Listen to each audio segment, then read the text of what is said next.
আমরা চলে এসেছি এই ঝড়ের ভিতরে আম কুড়াইতে। আমি আছি, মুন্না ভাই আছে, রাজু আছে। চারিদিকে বাতাস হচ্ছে, প্রচুর বাতাস হচ্ছে। তার ভিতরে রিস্ক নিয়ে চলে আসছে আমরা। সেই সাথে গুড়ি গুড়ি বৃষ্টিও হচ্ছে। চলেন দেখি আমের সন্ধান আম পাই কিনা।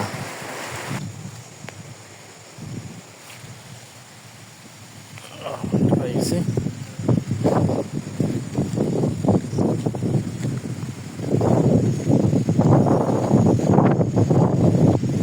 এই ঘূর্ণিঝড়ের ভিতরে আমরা আম কুড়াইতে আসছি।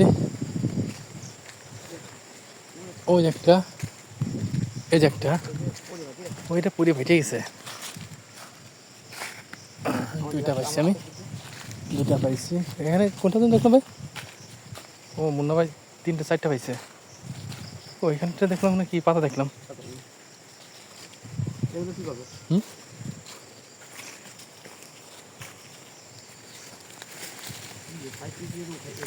এই যে একটা, ওটা খাওয়া। আমাকে আম ছড়া পড়ছে কিনা।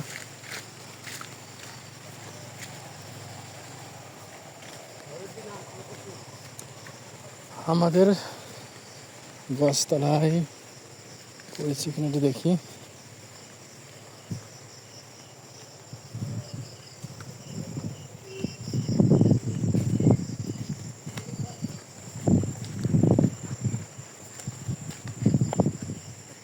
গ্যাসের চুলো জ্বলছে বুকে।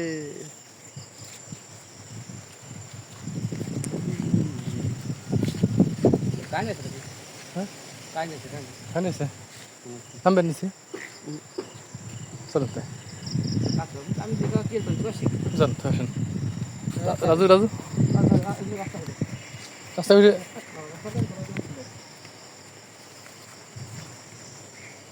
এদিকে আসতেছেন।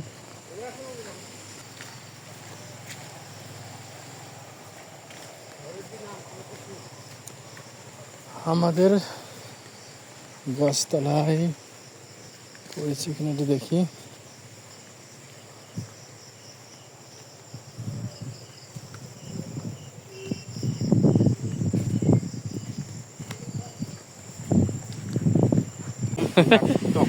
রাত্রেবেলা আম কুড়াতে আইছে। আম কুড়াতে সুখ। পাকা জামের শাখা, পঁচারটা পাকা জামের শাখায় উঠে রঙিন পরিমল। খাই মিষ্টি, এত মিষ্টি খায়। কোনটা খাবো? এটাই খাই। অমৃত অমৃত, কালার যেমন ভিতরে খাইও মজা। ওরে বাবা,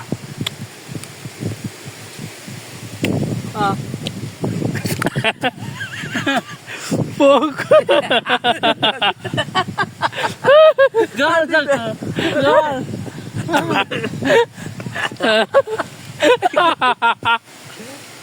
কি এবার পোক নাই বলে যাবো না, কি হয়েছে?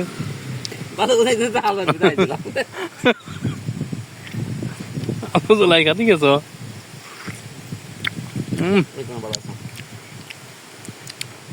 বিকালে তো 3টে খেলাম, একটা কিন্তু পোকসাল না।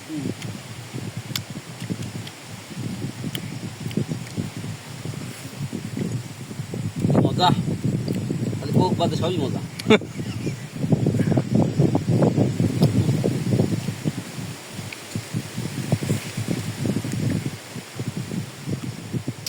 ও আমারটাই পোক নাই, এক পাশ খেয়ালাই দিচ্ছি আর এক পাশ পোক কি উঠে দূরে গেছে। ঘূর্ণিঝড় যে সময় হয়ে যাবে, দুর্বল হয়ে যাবে, এই হলো বৃষ্টি। ঘূর্ণিঝড় দুর্বল হয়ে গেল, বৃষ্টি তো দা দিবে না। ঘূর্ণিঝড় দুর্বল হয়ে গেল, নিম্ব লাভ।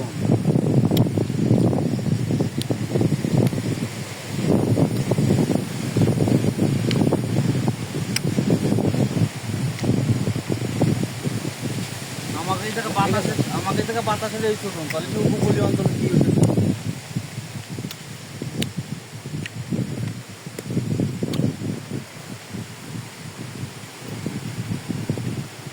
অন্ধকার